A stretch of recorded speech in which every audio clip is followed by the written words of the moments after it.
ಓಂ ಶಾಂತಿ ಓಂ ಶಾಂತಿ ಓಂ ಶಾಂತಿ.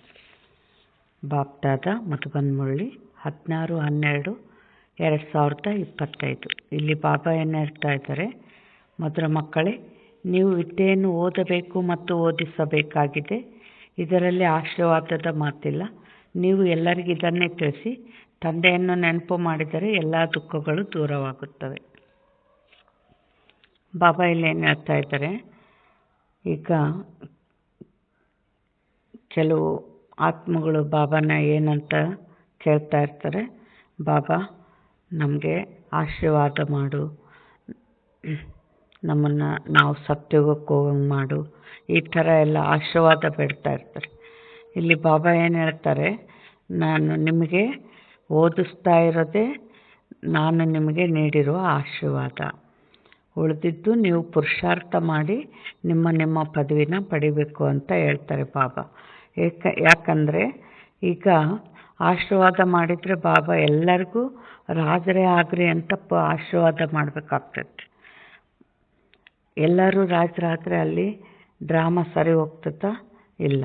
ಅದಕ್ಕೆ ನೀವು ಪುರುಷಾರ್ಥ ಮಾಡಿ ನಿಮ್ಮ ಪದವಿನ ನೀವು ಪಡೀರಿ ಅಂತ ಬಾಬಾ ಹೇಳ್ತಾರೆ. ಪ್ರಶ್ನೆ, ಮನುಷ್ಯರಿಗೆ ಯಾವ ಯಾವ ಚಿಂತೆಗಳಿವೆ, ನೀವು ಮಕ್ಕಳಿಗೆ ಯಾವುದೇ ಚಿಂತೆ ಇಲ್ಲ, ಏಕೆ? ಉತ್ತರ, ಮನುಷ್ಯರಿಗೆ ಈ ಸಮಯದಲ್ಲಿ ಚಿಂತೆ ಇದೆ.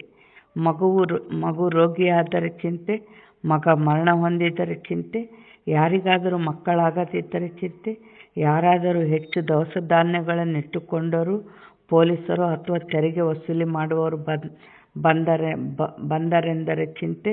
ಇದು ಕೊಳಕು ಪ್ರಪಂಚ, ದುಃಖ ಕೊಡುವಂಥ ಪ್ರಪಂಚವಾಗಿದೆ.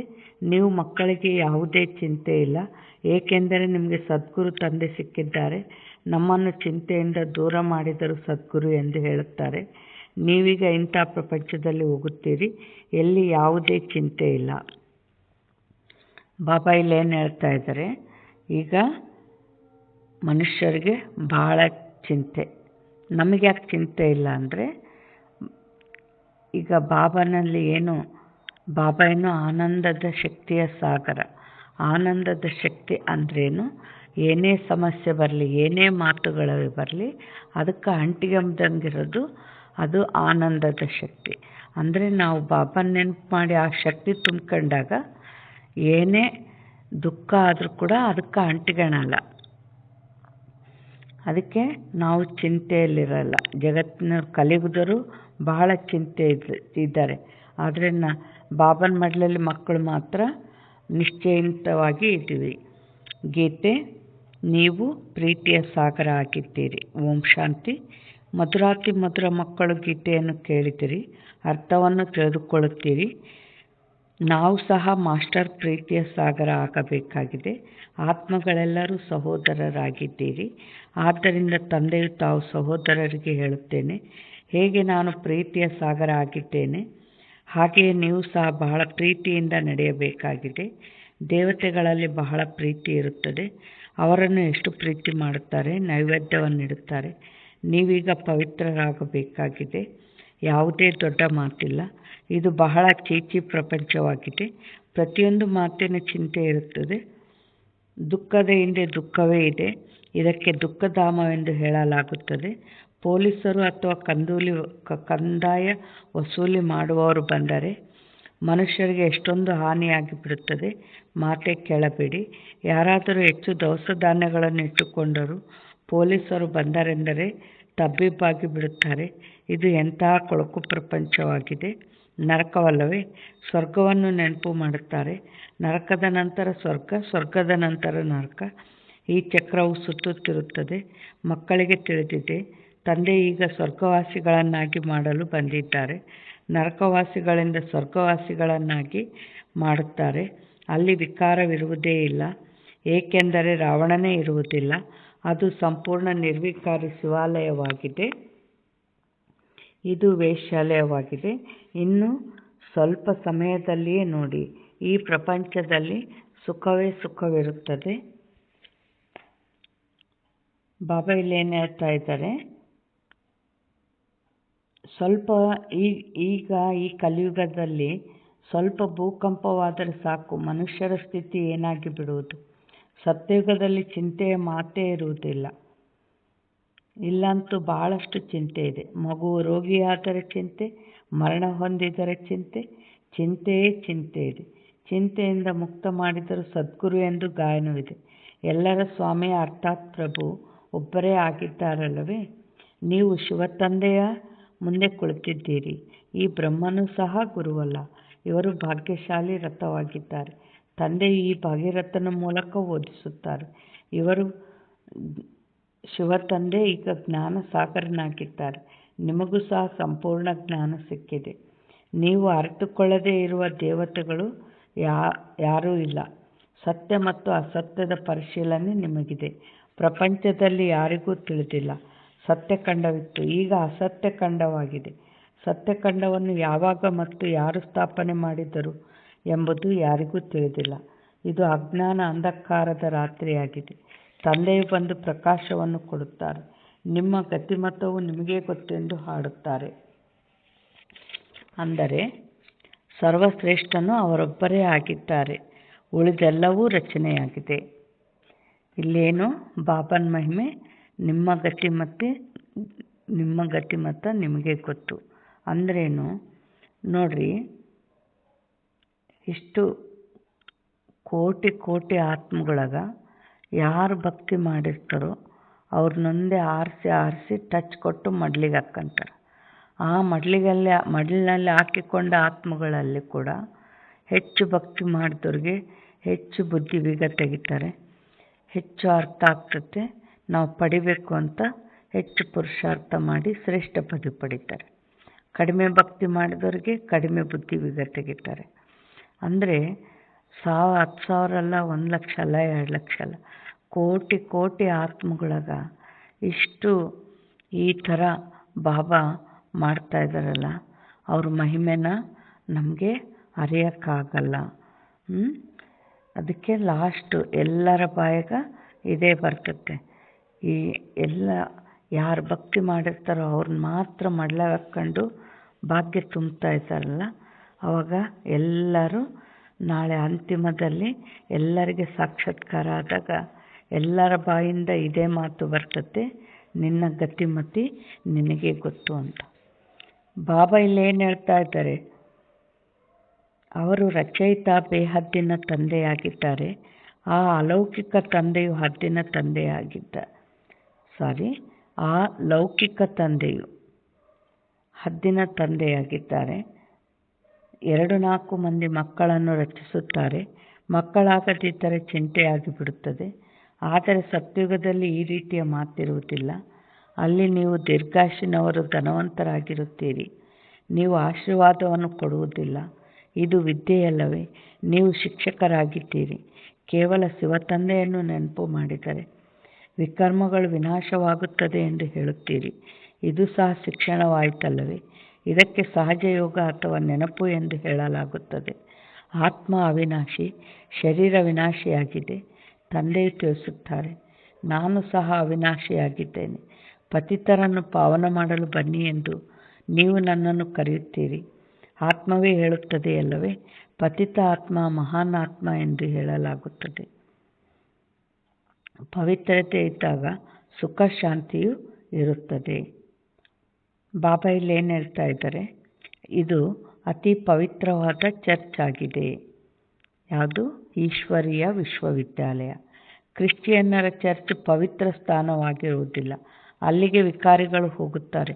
ಇಲ್ಲಿ ವಿಕಾರಿಗಳಿಗೆ ಬರಲು ಅನುಮತಿ ಇಲ್ಲ. ಅಂದ್ರೇನು?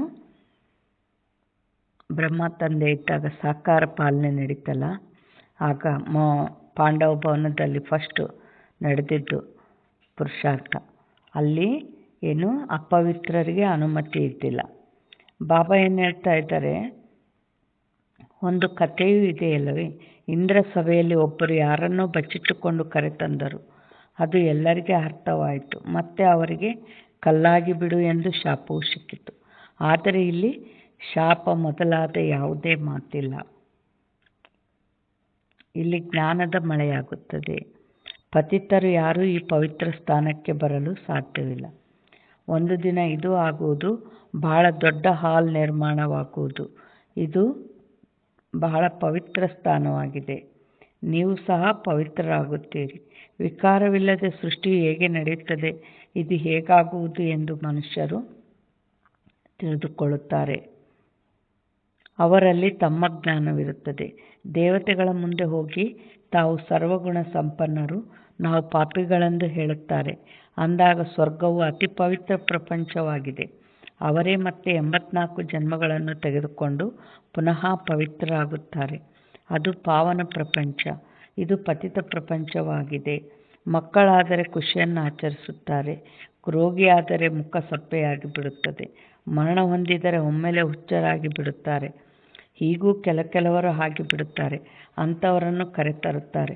ಬಾಬಾ, ಇವರ ಮಗು ಮರಣ ಹೊಂದಿದ್ದರಿಂದ ಇವರಿಗೆ ತಲೆ ಕೆಟ್ಟು ಹೋಗಿದೆ ಎಂದು ಹೇಳುತ್ತಾರೆ. ಇದು ದುಃಖದ ಪ್ರಪಂಚವಲ್ಲವೇ?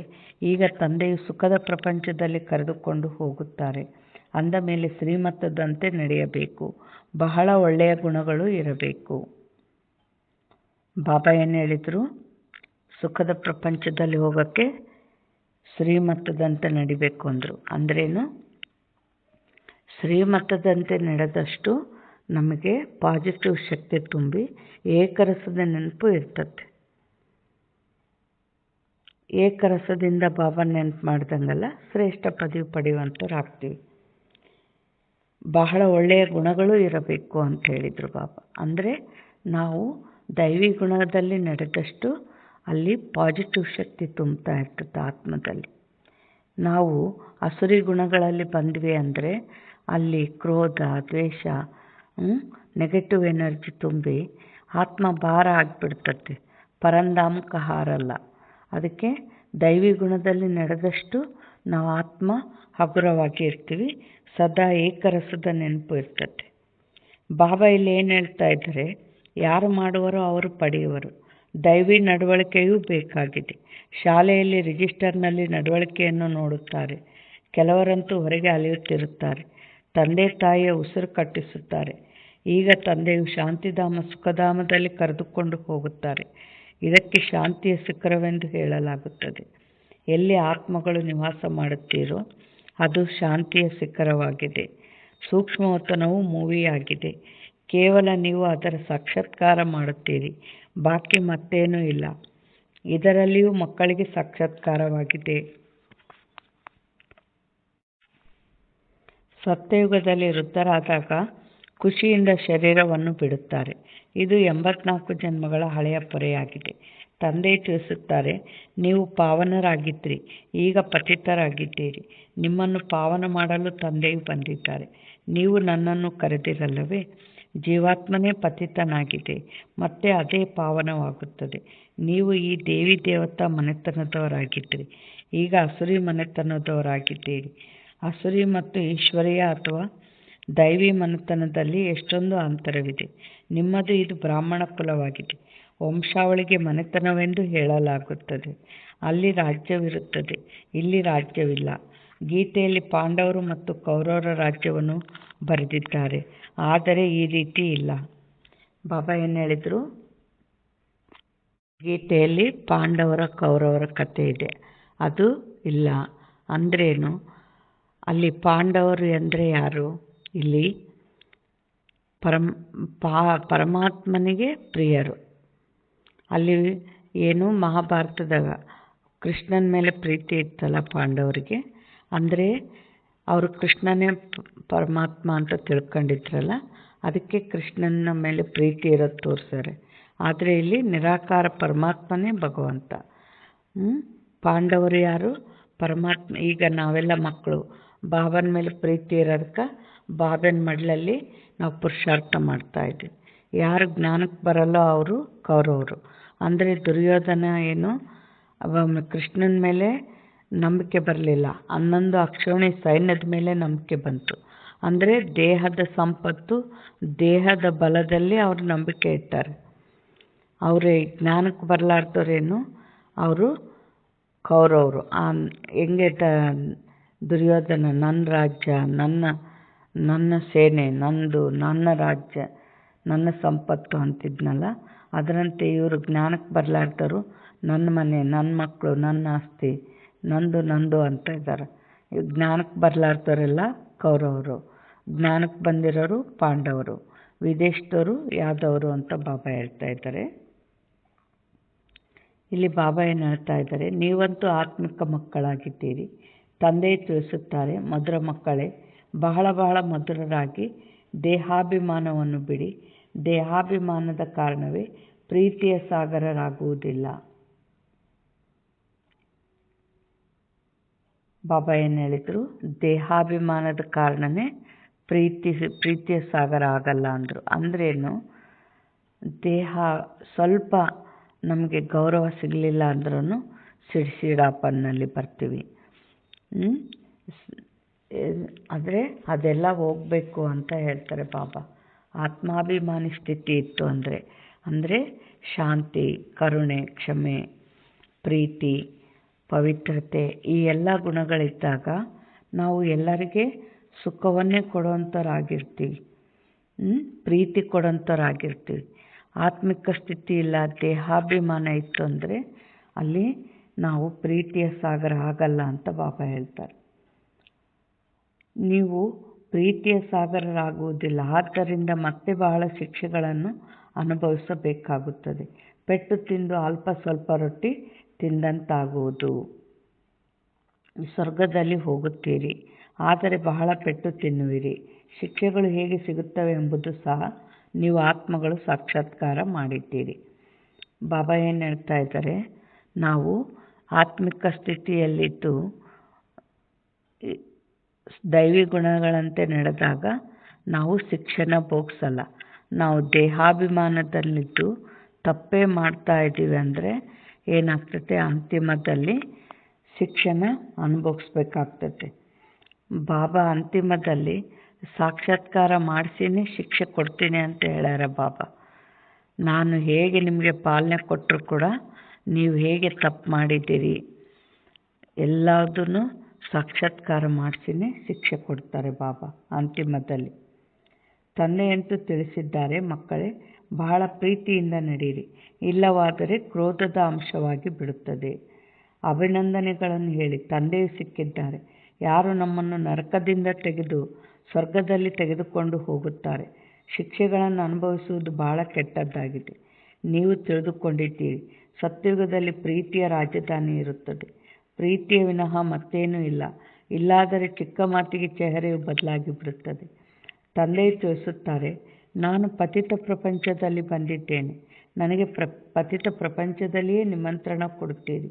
ತಂದೆಯು ಮತ್ತೆ ಎಲ್ಲರಿಗೆ ಅಮೃತವನ್ನು ಕುಡಿಯಿರಿ ಎಂದು ನಿಮಂತ್ರಣ ಕೊಡುತ್ತಾರೆ. ವಿಷ ಮತ್ತು ಅಮೃತದ ಒಂದು ಪುಸ್ತಕವೂ ಬಿಡುಗಡೆಯಾಗಿದೆ. ಪುಸ್ತಕ ಬರೆಯುವವರಿಗೆ ಬಹುಮಾನವೂ ಸಿಕ್ಕಿದೆ, ಪ್ರಸಿದ್ಧವಾಗಿದೆ, ನೋಡಬೇಕು ಅದರಲ್ಲಿ ಏನು ಬರೆದಿದ್ದಾರೆ. ತಂದೆಯಂತೂ ಹೇಳುತ್ತಾರೆ, ನಾನು ನಿಮಗೆ ಜ್ಞಾನಾಮೃತವನ್ನು ಕುಡಿಸುತ್ತೇನೆ ಮತ್ತು ನೀವು ವಿಷವನ್ನೇಕೆ ಕುಡಿಯುತ್ತೀರಿ. ರಕ್ಷಾಬಂಧನವೂ ಸಹ ಈ ಸಮಯದ ನೆನಪಾರ್ಥವಲ್ಲವೇ. ತಂದೆ ಎಲ್ಲರಿಗೆ ಹೇಳುತ್ತಾರೆ, ಪವಿತ್ರರಾಗುವ ಪ್ರತಿಜ್ಞೆ ಮಾಡಿ. ಇದು ಅಂತಿಮ ಜನ್ಮವಾಗಿದೆ. ಪವಿತ್ರರಾಗುತ್ತೀರಿ, ಯೋಗದಲ್ಲಿರುತ್ತೀರಿ ಎಂದರೆ ಪಾಪಗಳು ಕಳೆಯುತ್ತವೆ. ನಾವು ನೆನಪಿನಲ್ಲಿ ಇರುತ್ತೇವೆಯೇ ಅಥವಾ ಇಲ್ಲವೇ ಎಂದು ತಮ್ಮ ಹೃದಯವನ್ನು ಕೇಳಿಕೊಳ್ಳಿ. ಮಕ್ಕಳನ್ನು ನೆನಪು ಮಾಡಿ ಖುಷಿಯಾಗುತ್ತಾರಲ್ಲವೇ. ಸ್ತ್ರೀ ಪುರುಷನನ್ನು ನೆನಪು ಮಾಡಿ ಖುಷಿಯಾಗುತ್ತಾರೆ. ಬಾಬಾ ಇಲ್ಲಿ ಏನು ಹೇಳ್ತಾ ಇದ್ದಾರೆ, ಅಂದ ಮೇಲೆ ಇವರು ಯಾರು? ಭಗವಾನ್ ವಚ ನಿರಾಕಾರ. ತಂದೆಯು ತಿಳಿಸುತ್ತಾರೆ, ನಾನು ಶ್ರೀಕೃಷ್ಣನ 84ನೇ ಜನ್ಮದ ನಂತರ ಪುನಃ ಸ್ವರ್ಗದ ಮಾಲೀಕರನ್ನಾಗಿ ಮಾಡುತ್ತೇನೆ. ಇನ್ನೂ ವೃಕ್ಷವು ಚಿಕ್ಕದಾಗಿದೆ. ಮಾಯೆಯ ಬಹಳ ಬಿರುಗಾಳಿಗಳು ಬರುತ್ತವೆ. ಇವೆಲ್ಲವೂ ಗುಪ್ತ ಮಾತುಗಳಾಗಿವೆ. ಮಕ್ಕಳೇ, ನೆನಪಿನ ಯಾತ್ರೆಯಲ್ಲಿರಿ ಮತ್ತು ಪವಿತ್ರರಾಗಿ. ರಾಜಧಾನಿಯು ಇಲ್ಲಿಯೇ ಸ್ಥಾಪನೆಯಾಗಬೇಕಾಗಿದೆ. ಗೀತೆಯಲ್ಲಿ ಯುದ್ಧವನ್ನು ತೋರಿಸುತ್ತಾರೆ. ಪಾಂಡವರು ಪರ್ವತಗಳ ಮೇಲೆ ಕರಗಿ ಹೋದರು ಅಷ್ಟೇ, ಫಲಿತಾಂಶವೇನೂ ಇಲ್ಲ.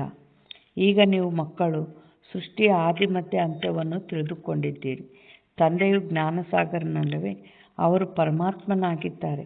ಆತ್ಮದ ರೂಪವೇನು, ಇದು ಸಹ ಯಾರಿಗೂ ತಿಳಿದಿಲ್ಲ. ನಿಮ್ಮ ಬುದ್ಧಿಯಲ್ಲಿ ಬಿಂದುವಿದೆ, ನಿಮ್ಮಲ್ಲಿಯೂ ಯಾರೂ ಯಥಾರ್ಥ ರೀತಿಯಲ್ಲಿ ತಿಳಿದುಕೊಂಡಿಲ್ಲ. ಬಿಂದುವನ್ನು ಹೇಗೆ ನೆನಪು ಮಾಡುವುದು ಎಂದು ಕೇಳುತ್ತಾರೆ. ಏನೂ ತಿಳಿದುಕೊಂಡಿಲ್ಲ. ಆದರೂ ತಂದೆ ಹೇಳುತ್ತಾರೆ, ಈ ಜ್ಞಾನವನ್ನು ಸ್ವಲ್ಪ ಕೇಳಿದರೂ ಸಹ ಜ್ಞಾನದ ವಿನಾಶವಾಗುವುದಿಲ್ಲ. ಜ್ಞಾನದಲ್ಲಿ ಬಂದು ಹೊರಟು ಹೋಗುತ್ತಾರೆ, ಆದರೆ ಸ್ವಲ್ಪ ಕೇಳಿದರೂ ಸಹ ಸ್ವರ್ಗದಲ್ಲಿ ಬಂದು ಬಿಡುತ್ತಾರೆ. ಯಾರು ಬಹಳ ಕೇಳುವರೋ, ಧಾರಣೆ ಮಾಡುವರೋ ಅವರು ರಾಜಧಾನಿಯಲ್ಲಿ ಬರುತ್ತಾರೆ. ಬಾಬಾ ಏನು ಹೇಳ್ತಾ ಇದ್ದಾರೆ, ಸ್ವಲ್ಪ ಕೋರ್ಸ್ ಕೇಳಿದರೂ ಕೂಡ ತ್ರೇತಾಯುಗದಲ್ಲಿ ಬರ್ತಾರೆ ಅಂತ ಹೇಳಿದ್ದಾರೆ ಬಾಬಾ. ಆದರೆ ಒಂದು ರಾಜಪರಿವಾರದಲ್ಲಿ ಬರಬೇಕು, ಸತ್ಯುಗದಲ್ಲಿ ಬರಬೇಕು, ಶ್ರೇಷ್ಠ ಪದವಿ ಪಡಿಬೇಕು ಅಂದರೆ ಬಹಳ ಸಮಯದ ಪುರುಷಾರ್ಥ ಆಗಬೇಕು. ಬಾಬಾ ಇಲ್ಲಿ ಏನು ಹೇಳ್ತಾ ಇದ್ದಾರೆ, ಈಗ ರಾಜಧಾನಿಯಲ್ಲಂತೂ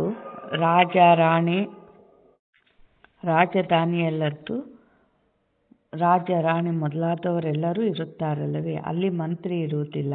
ಇಲ್ಲಿನ ವಿಕಾರಿ ರಾಜರಿಗೆ ಮಂತ್ರಿಗಳನ್ನು ಇಟ್ಟುಕೊಳ್ಳಬೇಕಾಗಿದೆ. ತಂದೆಯು ನಿಮ್ಮ ಬುದ್ಧಿಯನ್ನು ಬಹಳ ವಿಶಾಲ ಮಾಡುತ್ತಾರೆ. ಅಲ್ಲಿ ಮಂತ್ರಿಯನ್ನು ಇಟ್ಟುಕೊಳ್ಳುವ ಅವಶ್ಯಕತೆ ಇರುವುದಿಲ್ಲ. ಹಸು ಹುಲಿ ಒಟ್ಟಿಗೆ ನೀರು ಕುಡಿಯುತ್ತದೆ. ಆದ್ದರಿಂದ ತಂದೆಯು ತಿಳಿಸುತ್ತಾರೆ, ನೀವು ಸಹ ಪರಸ್ಪರ ಉಪ್ಪು ನೀರಾಗಬೇಡಿ, ಕ್ಷೀರಖಂಡವಾಗಿರಿ. ಕ್ಷೀರ ಮತ್ತು ಖಂಡ ಎರಡೂ ಒಳ್ಳೆಯ ಪದಾರ್ಥಗಳಲ್ಲವೇ. ಮತಭೇದವನ್ನೇನೂ ಇಟ್ಟುಕೊಳ್ಳಬೇಡಿ. ಬಾಬಾ ಏನು ಹೇಳಿದರು, ಮತಭೇದ ಮಾಡಬಾರ್ದು ಅಂತಾರೆ. ಅಂದ್ರೇನು, ಈಗ ಇಲ್ಲಿ ಎಲ್ಲ ಧರ್ಮದವರು ಎಲ್ಲ ಜಾತಿಯವರು ಬರ್ಬೋದು ಬಾಬಾನ ಮಡ್ಲಿಗೆ. ಬಾಬಾ ಎಲ್ಲರನ್ನೂ ಮಡ್ಲಾಗ ಹಾಕಂತಾರೆ, ಯಾರ್ಯಾರು ಭಕ್ತಿ ಮಾಡಿರ್ತಾರೋ ಎಲ್ಲರನ್ನ. ಆದರೆ ಕಡಿಮೆ ಕುಲದವ್ರನ್ನ ನೋಡಿ ಇವರು ಕಡಿಮೆ ಕುಲದವ್ರು ಅಂತೇಳಿ ಕೇಳು ದೃಷ್ಟಿಯಿಂದ ನಾವು ನೋಡಬಾರ್ದು. ಅವರು ಬಾಬಾನ ಮಡ್ಲಲ್ಲಿ ಬಂದರೆ ಅಂದರೆ ಅದು ಆತ್ಮ ಬ್ರಾಹ್ಮಣ ಆತ್ಮ ಆಯಿತು. ಸ್ವಯಂ ಭಗವಂತನೇ ಸ್ವೀಕಾರ ಮಾಡಿದ್ದಾರೆ ಅಂದಮೇಲೆ ನಮ್ಮದೇನು. ಅದಕ್ಕೆ ನಾವು ಜಾತಿ ಭೇದ ಮಾಡಬಾರ್ದು. ಅಲ್ಲಿ ನಾವು ಇವರು ಈ ಜಾತಿ ಆ ಜಾತಿ ಅಂತೇಳಿ ಕೀಳು ದೃಷ್ಟಿಯಿಂದ ನೋಡಿದರೆ ಬೋಜ ಆಗ್ತದೆ. ಅದಕ್ಕೆ ಬಾಬಾ ಏನಂತಾರೆ, ಮತಭೇದ ಮಾಡಬೇಡ್ರಿ ಅಂತಾರೆ. ಇಲ್ಲಂತೂ ಮನುಷ್ಯರು ಎಷ್ಟೊಂದು ಹೊಡೆದಾಡುತ್ತಾ ಜಗಳವಾಡುತ್ತಿರುತ್ತಾರೆ. ಇದು ರೌರವ ನರಕವಾಗಿದೆ. ನರಕದಲ್ಲಿ ಮುಳುಗುತ್ತಿರುತ್ತಾರೆ. ತಂದೆಯು ಬಂದು ಹೊರ ತೆಗೆಯುತ್ತಾರೆ. ಹೊರ ಬರುತ್ತಾ ಮತ್ತೆ ಅದರಲ್ಲಿಯೇ ಸಿಕ್ಕಿ ಹಾಕಿಕೊಳ್ಳುತ್ತಾರೆ. ಕೆಲವರಂತೂ ಅನ್ಯರನ್ನು ಹೊರ ತೆಗೆಯಲು ಹೋಗಿ ತಾನೇ ಹೊರಟು ಹೋಗುತ್ತಾರೆ. ಆರಂಭದಲ್ಲಿ ಮಾಯಾರೂಪಿ ಮೊಸಳೆಯು ಅನೇಕರನ್ನು ಹಿಡಿದುಕೊಂಡಿತು, ಒಮ್ಮೆಲೆ ನುಂಗಿ ಹಾಕಿತ್ತು. ಅವರ ಗುರುತೇ ಇಲ್ಲ. ಅಂದರೆ ಮಾಯ ಮೊಸಳೆ ನುಂಗಿ ಹಾಕಿತ್ತು ಅಂದ್ರೇನು, ಬ್ರಹ್ಮ ತಂದೆ ಆದಿಯಲ್ಲಿ ಎಷ್ಟು ಮಕ್ಕಳಿಗೆ ಪಾಲನೆ ಕೊಟ್ಟರು, 300 ಮಕ್ಕಳಿಗೆ ಪಾಲನೆ ಕೊಟ್ಟರು. ಆದರೆ ಬೆಗ್ರಿ ಪಾರ್ಟ್ ಬಂತು. ಅಂದರೆ ಬಾಬಾ ಟೆಸ್ಟ್ ಮಾಡಿದರು, ಬರೇ ಊಟಕ್ಕಾಗಿದ್ದಾರೋ ಅಥವಾ ಭಗವಂತ ಬೇಕು ಅಂತಿದ್ದಾರೋ ಅಂತೇಳಿ ಟೆಸ್ಟ್ ಮಾಡಬೇಕಲ್ಲ. ಆವಾಗೇನಾಯಿತು, ಈಗ ಬ್ರಹ್ಮ ತಂದೆದು 9 ಕೋಟಿ ರೂಪಾಯಿ ಧನ ಇತ್ತು. ಇದು ಕೂತು ತಿಂದರೆ ಕುಡಿಕೆವನ್ನು ಸಾಲದು ಅಂತಾರಲ್ಲ. ಲಾಸ್ಟ್ ಎಲ್ಲದು ಖಾಲಿ ಆಯಿತು. ಖಾಲಿ ಆದಮೇಲೆ ಅದು ಏನಾಯಿತು ಅಂದರೆ ಬೆಗ್ರಿ ಪಾರ್ಟು. ಬಾಬಾ ಪರೀಕ್ಷೆ ತಗೊಂಡ್ರು. ಅಂದರೆ 2 ರೊಟ್ಟಿ 1 ಲೋಟ ಮಜ್ಜಿಗೆ ಕೊಡ್ತಿದ್ರು. ಅದನ್ನು ಮಜ್ಜಿಗೆಗೆ ಅದಕ್ಕೇನು ತಿನ್ನಬೇಕು ರೊಟ್ಟಿನ. ಅದು ಮತ್ತೆ ಬೆಳಗ್ಗೆ ಕೊಟ್ಟರೆ ಮತ್ತೆ ಸಾಯಂಕಾಲದವರೆಗೆ ಹಂಗೆ ಉಪಾಸನೆ. ಮತ್ತು ರಾತ್ರಿಗೆ 2 ರೊಟ್ಟಿ ಮಜ್ಜಿಗೆ ಕೊಡ್ತಿದ್ರು. ಅಂಥದ್ದು ಶುರುವಾದಾಗ ಎಷ್ಟು 300 ಮಂದಿ ಇದ್ದವ್ರು ಏನು ಮಾಡಿದರು, 60 ಮಂದಿ ಮಾತ್ರ ಉಳ್ಕೊಂಡ್ರು. ಅಂದರೆ ಮಾಯ ಮೊಸಳೆ ನುಂಗಿಬಿಡ್ತು. ಅಂದ್ರೇನು, ಪರಮಾತ್ಮ ಇರೋದೇ ಸತ್ಯ ಆಗಿದ್ದರೆ ಇಂಥ ಕಷ್ಟ ಯಾಕೆ ಬರ್ತಿತ್ತು. ಗೊಂದಲದಲ್ಲಿ ಬಂದರು, ಸಂಶಯದಲ್ಲಿ ಬಂದರು. ಅದಕ್ಕೆ ಬಾಬಾ ಏನಂತಾರೆ, ಮಾಯೆಗೆ ವಶವಾಗಬೇಡ್ರಿ ಮಕ್ಕಳೇ, ಸಂಪೂರ್ಣ ನಿಶ್ಚಯ ಇರಬೇಕು ಅಂತ ಹೇಳ್ತಾರೆ ಬಾಬಾ. ಏನೇ ಮಾತು, ಏನೇ ಪರಿಸ್ಥಿತಿಗಳು, ಅವು ನಮ್ಮನ್ನು ಅನುಭವ ಮೂರ್ತಿಗಳನ್ನಾಗಿ ಮಾಡೋಕ್ಕೆ ಬರ್ತವೆ. ಆ ಪರಿಸ್ಥಿತಿಗಳು ನಮಗೆ ಏರುವ ಕಲೆಯಲ್ಲಿ ತೆಗೆದುಕೊಂಡು ಹೋಗಬೇಕು. ಅಂದರೆ ಇನ್ನೂ ಪರಿಸ್ಥಿತಿಗಳಿದ್ದಾಗ ಪುರುಷಾರ್ಥ ಹೆಚ್ಚು ಮಾಡ್ತೀವಿ. ನೋಡ್ರಿ, ಬಹಳ ಸುಖವಾಗಿರೋರು ಅವರು ಹೆಚ್ಚು ಪರಿಶ್ರಮ ಪಟ್ಟು ಪುರುಷಾರ್ಥ ಮಾಡೋದೇ ಇಲ್ಲ. ಅದಕ್ಕೆ ಈ ಸಂಗಮ ಯುಗದಲ್ಲಿ ಯಾರಿಗೆ ದುಃಖ ಇರ್ತತೋ ಯಾರು ಅವರೇ ಬಹಳ ಅದೃಷ್ಟವಂತರು. ಯಾಕೆಂದರೆ ಅವ್ರ ಪರಿಸ್ಥಿತಿನೇ ಅವರಿಗೆ ಪುರುಷಾರ್ಥ ಮಾಡಿಸ್ಬಿಡ್ತತೆ. ಶ್ರೇಷ್ಠ ಪದವಿ ಬರೋ ಹಾಗೆ ಮಾಡ್ತದೆ. ಬಾಬಾ ಏನು ಹೇಳ್ತಾ ಇದ್ದಾರೆ, ಕೆಲವರಂತೂ ಒಮ್ಮೆಲೆ ಸಮಾಪ್ತಿಯಾಗಿ ಬಿಟ್ಟರು. ಇಲ್ಲಿ ಎಲ್ಲವೂ ಪ್ರತ್ಯಕ್ಷ ರೂಪದಲ್ಲಿ ನಡೆಯುತ್ತಿದೆ. ನೀವು ಇತಿಹಾಸವನ್ನು ಕೇಳಿದರೆ ಆಶ್ಚರ್ಯಚಕಿತರಾಗುವಿರಿ. ಗಾಯನವೂ ಇದೆ. ನೀವು ಪ್ರೀತಿಯಾದರೂ ಮಾಡಿ, ತಿರಸ್ಕಾರವಾದರೂ ಮಾಡಿ. ನಾವು ತಮ್ಮ ಧರಣಿಯನ್ನು ಬಿಟ್ಟು ಹೊರಗೆ ಹೋಗುವುದಿಲ್ಲ. ಕೆಲವು ಮಕ್ಕಳೇನು, ಬಾಬಾ ಬದುಕಿದ್ರು ನಿಮ್ಮ ಮಡ್ಲಲ್ಲೇ, ಸತ್ರು ನಿಮ್ಮ ಮಡ್ಲಲ್ಲೇ ಅಂತ ನಿಶ್ಚಯದಿಂದ ಪುರುಷಾರ್ಥ ಮಾಡಿದರು. ಅವರೇ ಇವತ್ತು ದಾದಿ ದೀದಿಯರು. ಬಾಬಾ ಏನು ಹೇಳ್ತಾ ಇದ್ದಾರೆ, ತಂದೆಯಂತೂ ಎಂದೂ ಸಹ ತಮ್ಮ ಬಾಯಿಂದ ಆ ರೀತಿ ಏನನ್ನೂ ಮಾತನಾಡುವುದಿಲ್ಲ. ಎಷ್ಟು ಪ್ರೀತಿಯಿಂದ ಓದಿಸುತ್ತಾರೆ. ಸಮ್ಮುಖದಲ್ಲಿ ಗುರಿ ಧ್ಯೇಯವಿದೆ. ಶ್ರೇಷ್ಠಾತಿ ಶ್ರೇಷ್ಠ ತಂದೆಯು ಈ ವಿಷ್ಣುವಿನ ತರಹ ಮಾಡುತ್ತಾರೆ. ಈ ವಿಷ್ಣುವೇ ಕೊನೆಯಲ್ಲಿ ಬ್ರಹ್ಮನಾಗುತ್ತಾರೆ. ಸೆಕೆಂಡಿನಲ್ಲಿ ಜೀವನ್ಮುಕ್ತಿ ಸಿಕ್ಕಿತು. ಸೆಕೆಂಡಿನಲ್ಲಿ ಜೀವನ್ಮುಕ್ತಿ ಅಂದ್ರೇನು? ಬಾಬನ ಮಡ್ಲಿ ಬರೋದಕ್ಕಿಂತ ಮುಂಚೆ ನಾವು ಒಂದೊಂದು ಮಾತಿಗೂ ಎಷ್ಟು ಚಿಂತೆ, ಎಷ್ಟು ವಿಚಾರಗಳು, ಎಷ್ಟು ಚಿಂತೆ ಮಾಡ್ತಿದ್ವಿ, ದುಃಖ ಪಡ್ತಿದ್ವಿ. ಆದರೆ ಬಾಬಾ ಸಿಕ್ಕ ಮೇಲೆ ಯಾವ ಚಿಂತೆ ಇಲ್ಲ, ದುಃಖ ಇಲ್ಲ. ಯಾಕೆ? ಬಾಬಾ ಏನೇ ಮಾತು ಬರಲಿ, ಬಾಬಾದರೆ ಕಾಪಾಡ್ತಾರೆ. ಅಲ್ಲಿಗೆ ಎಲ್ಲ ಚಿಂತೆಗಳಿಂದ ಮುಕ್ತಿ ಸಿಕ್ಕಿಬಿಡ್ತು. ಒಂದು ಪಾಯಿಂಟ್. 1 ಸೆಕೆಂಡಿನಲ್ಲಿ ಜೀವನ್ಮುಕ್ತಿ ಅಂದ್ರೇನು? ಬಾಬಾ ನೆನಪಿನಲ್ಲಿ ಶರೀರ ಬಿಟ್ಟಿವಿ ಅಂದರೆ ಆಯಿತು, ಸೀದಾ ಪರಂಧಾಮ ಸೇರಿಬಿಡ್ತೀವಿ. ಬಾಬಾ ಏನು ಹೇಳ್ತಾ ಇದ್ದಾರೆ,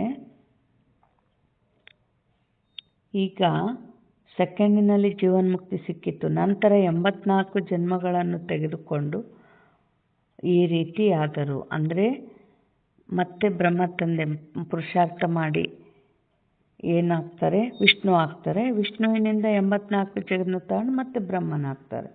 ತತತ್ವಂ. ನಿಮ್ಮದು ಸಹ ಭಾವಚಿತ್ರವನ್ನು ತೆಗೆಯುತ್ತಿದ್ದೀರಲ್ಲವೇ? ನೀವು ಬ್ರಹ್ಮರವರ ಮಕ್ಕಳು, ಬ್ರಾಹ್ಮಣರಾಗಿದ್ದೀರಿ. ನಿಮಗೀಗ ಕಿರೀಟವಂತೂ ಇಲ್ಲ, ಅದು ಭವಿಷ್ಯದಲ್ಲಿ ಸಿಗುವುದು. ಆದ್ದರಿಂದ ನಿಮ್ಮದು ಆ ಚಿತ್ರವನ್ನು ಇಟ್ಟಿದ್ದಾರೆ. ತಂದೆಯು ಬಂದು ಮಕ್ಕಳನ್ನು ಡಬಲ್ ಕಿರೀಟಧಾರಿಯನ್ನಾಗಿ ಮಾಡುತ್ತಾರೆ. ಬಾಬಾ ಏನು ಹೇಳ್ತಾ ಇದ್ದಾರೆ, ಅವಶ್ಯವಾಗಿ ನಮ್ಮಲ್ಲಿ ಮೊದಲು ಪಂಚವಿಕಾರಗಳಿತ್ತು. ಮೊಟ್ಟಮೊದಲ ಭಕ್ತರು ನೀವಾಗಿದ್ದೀರಿ. ಈಗ ತಂದೆಯು ಎಷ್ಟು ಶ್ರೇಷ್ಠರನ್ನಾಗಿ ಮಾಡುತ್ತಾರೆ. ಒಮ್ಮೆಲೆ ಪತಿತರನ್ನು ಪಾವನರನ್ನಾಗಿ ಮಾಡುತ್ತಾರೆ. ತಂದೆಯು ಏನನ್ನೂ ತೆಗೆದುಕೊಳ್ಳುವುದಿಲ್ಲ. ಶಿವತಂದೆ ಏನು ತೆಗೆದುಕೊಳ್ಳುತ್ತಾರೆ? ನೀವು ಶಿವತಂದೆಯ ಭಂಡಾರದಲ್ಲಿ ಹಾಕುತ್ತೀರಿ. ನಾನಂತೂ ಟ್ರಸ್ಟಿಯಾಗಿದ್ದೇನೆ. ಬ್ರಹ್ಮ ತಂದೆ ಹೇಳ್ತಾರೆ ಈ ಮಾತು. ನಾನಂತೂ ಟ್ರಸ್ಟಿ, ನಿಮ್ಮದನ್ನು ನಾನ್ಯಾಕೆ ತಗೊಳ್ಳಿ? ನಿಮ್ಮದು ಲೇವಾದೇವಿಯ ಲೆಕ್ಕವೆಲ್ಲವೂ ಶಿವ ತಂದೆಯೊಂದಿಗಿದೆ. ನಾನು ಓದುತ್ತೇನೆ ಮತ್ತು ಓದಿಸುತ್ತೇನೆ.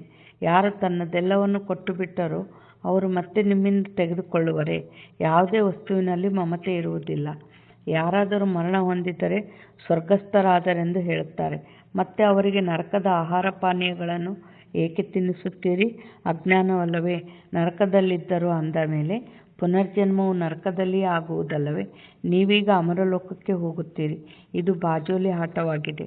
ನೀವು ಬ್ರಾಹ್ಮಣ ಸಿಕ್ಕಿಯಾಗಿದ್ದೀರಿ, ನಂತರ ದೇವತಾ ಕ್ಷತ್ರಿಯರಾಗುತ್ತೀರಿ. ಆದ್ದರಿಂದ ತಂದೆಯು ತಿಳಿಸುತ್ತಾರೆ, ಮಕ್ಕಳೇ ಬಹಳ ಮಧುರರಾಗಿ. ಆದರೂ ಸುಧಾರಣೆಯಾಗದಿದ್ದರೆ ಅವರ ಅದೃಷ್ಟವೆಂದು ಹೇಳುತ್ತಾರೆ. ಅಂಥವರು ತಮಗೆ ತಾವೇ ನಷ್ಟ ಮಾಡಿಕೊಳ್ಳುತ್ತಾರೆ. ಸುಧಾರಣೆಯಾಗದೇ ಇದ್ದರೆ ಈಶ್ವರನಾದರೂ ಪುರುಷಾರ್ಥವನ್ನೇನು ಮಾಡಿಸುವುದು? ಬಾಬಾ ಏನು ಹೇಳ್ತಾರೆ, ನಾನು ಆತ್ಮಗಳೊಂದಿಗೆ ಮಾತನಾಡುತ್ತೇನೆ. ಅವಿನಾಶಿ ಆತ್ಮರಿಗೆ ಅವಿನಾಶಿ ಪರಮಾತ್ಮ ತಂದೆಯು ಜ್ಞಾನವನ್ನು ಕೊಡುತ್ತಿದ್ದಾರೆ. ಆತ್ಮವು ಕಿವಿಗಳಿಂದ ಕೇಳುತ್ತಿದೆ. ಬೇಹದ್ದಿನ ತಂದೆಯು ಈ ಜ್ಞಾನವನ್ನು ತಿಳಿಸುತ್ತಿದ್ದಾರೆ. ನಿಮ್ಮನ್ನು ಮನುಷ್ಯರಿಂದ ದೇವತೆಗಳನ್ನಾಗಿ ಮಾಡುತ್ತಾರೆ. ಮಾರ್ಗವನ್ನು ತೋರಿಸುವಂಥ ಸುಪ್ರೀಂ ಮಾರ್ಗದರ್ಶಕನು ಕುಳಿತಿದ್ದಾರೆ. ಶ್ರೀಮತವು ಹೇಳುತ್ತದೆ, ಪವಿತ್ರರಾಗಿ ನನ್ನನ್ನು ನೆನಪು ಮಾಡಿರಿ, ಆಗ ನಿಮ್ಮ ಪಾಪಗಳು ಭಸ್ಮವಾಗುತ್ತವೆ. ನೀವೇ ಸತೋಪ್ರಧಾನರಾಗಿದ್ದೀರಿ. 84 ಜನ್ಮಗಳನ್ನು ನೀವೇ ತೆಗೆದುಕೊಂಡಿದ್ದೀರಿ. ತಂದೆಯು ಇವರಿಗೆ ತಿಳಿಸುತ್ತಾರೆ, ನೀವು ಸತೋಪ್ರಧಾನರಿಂದ ಈಗ ತಮೋಪ್ರಧಾನರಾಗಿದ್ದೀರಿ. ಈಗ ಮತ್ತೆ ನನ್ನನ್ನು ನೆನಪು ಮಾಡಿ. ಇದಕ್ಕೆ ಯೋಗಾಗ್ನಿ ಎಂದು ಹೇಳಲಾಗುತ್ತದೆ. ಈ ಜ್ಞಾನವು ಸಹ ನಿಮಗೆ ಈಗ ಇದೆ. ಸತ್ಯುಗದಲ್ಲಿ ನನ್ನನ್ನು ಯಾರೂ ನೆನಪು ಮಾಡುವುದಿಲ್ಲ. ಈ ಸಮಯದಲ್ಲಿಯೇ ನಾನು ಹೇಳುತ್ತೇನೆ, ನನ್ನನ್ನು ನೆನಪು ಮಾಡಿದರೆ ನಿಮ್ಮ ಪಾಪಗಳು ಕಳೆಯುತ್ತವೆ. ಮತ್ಯಾವುದೇ ಮಾರ್ಗವಿಲ್ಲ. ಇದು ಶಾಲೆಯಲ್ಲವೇ? ಇದಕ್ಕೆ ವಿಶ್ವವಿದ್ಯಾಲಯವೆಂದು ಕರೆಯಲಾಗುತ್ತದೆ. ರಚಯಿತ ಮತ್ತು ರಚನೆಯ ಆದಿ ಮಧ್ಯ ಅಂತ್ಯದ ಜ್ಞಾನವನ್ನು ಮತ್ಯಾರೂ ತಿಳಿದುಕೊಂಡಿಲ್ಲ. ಶಿವತಂದೆಯು ತಿಳಿಸುತ್ತಾರೆ, ಈ ಲಕ್ಷ್ಮೀನಾರಾಯಣರಲ್ಲಿಯೂ ಈ ಜ್ಞಾನವಿರುವುದಿಲ್ಲ. ಇದು ಪ್ರಾರಬ್ಧವಲ್ಲವೇ? ಒಳ್ಳೆಯದು. ಮಧುರಾತಿ ಮಧುರ ಅಗಲಿ ಹೋಗಿ ಮರಳಿ ಸಿಕ್ಕಿರುವ ಮಕ್ಕಳ ಪ್ರತಿ ಮಾತ್ಪಿತಾ ಬಾಪ್ದಾದರವರ ನೆನಪು, ಪ್ರೀತಿ ಹಾಗೂ ಸುಪ್ರಭಾತ. ಆತ್ಮಿಕ ತಂದೆಯಿಂದ ಆತ್ಮಿಕ ಮಕ್ಕಳಿಗೆ ನಮಸ್ತೆ. ಆತ್ಮಿಕ ಮಕ್ಕಳಿಂದ ಆತ್ಮಿಕ ತಂದೆ ತಾಯಿಗೆ ನೆನಪು, ಪ್ರೀತಿ ಹಾಗೂ ಸುಪ್ರಭಾತ. ನಮಸ್ತೆ ನಮಸ್ತೆ ನಮಸ್ತೆ. ಧಾರಣೆಗಾಗಿ ಮುಖ್ಯ ಸಾರ: ಪ್ರೀತಿಯ ರಾಜಧಾನಿಯಲ್ಲಿ ಹೋಗಬೇಕಾಗಿದೆ. ಆದ್ದರಿಂದ ಪರಸ್ಪರ ಕ್ಷೀರಖಂಡವಾಗಿರಬೇಕಾಗಿದೆ. ಎಂದು ಉಪ್ಪು ನೀರಾಗಿ ಮತಭೇದದಲ್ಲಿ ಬರಬಾರದು. ತಮ್ಮನ್ನು ತಾವೇ ಸುಧಾರಣೆ ಮಾಡಿಕೊಳ್ಳಬೇಕು. ಬಾಬಾ ಏನು ಹೇಳ್ತಾ ಇದ್ದಾರೆ? ಉಪ್ಪು ನೀರಾಗಬೇಡ್ರಿ ಅಂತಾರೆ. ಅಂದರೆ ದೈವಿ ಗುಣಗಳಿಂದ ಎಲ್ಲರಿಗೆ ಸುಖವನ್ನು, ಪ್ರೀತಿ, ಸ್ನೇಹವನ್ನು ಕೊಡುವಂಥ ಕ್ಷೀರಖಂಡ ಆಗ್ರಿ ಅಂತ ಬಾಬಾ ಹೇಳ್ತಾ ಇದ್ದಾರೆ. ಆ ಸಂಸ್ಕಾರನ ಈಗ ನಾವು ತುಂಬ್ಕೋಬೇಕು. ದೇಹಾಭಿಮಾನವನ್ನು ಬಿಟ್ಟು ಮಾಸ್ಟರ್ ಪ್ರೀತಿಯ ಸಾಗರರಾಗಬೇಕು. ತಮ್ಮ ಚಲನೆಯನ್ನು ದೈವಿ ಚಲನೆಯನ್ನಾಗಿ ಮಾಡಿಕೊಳ್ಳಬೇಕು.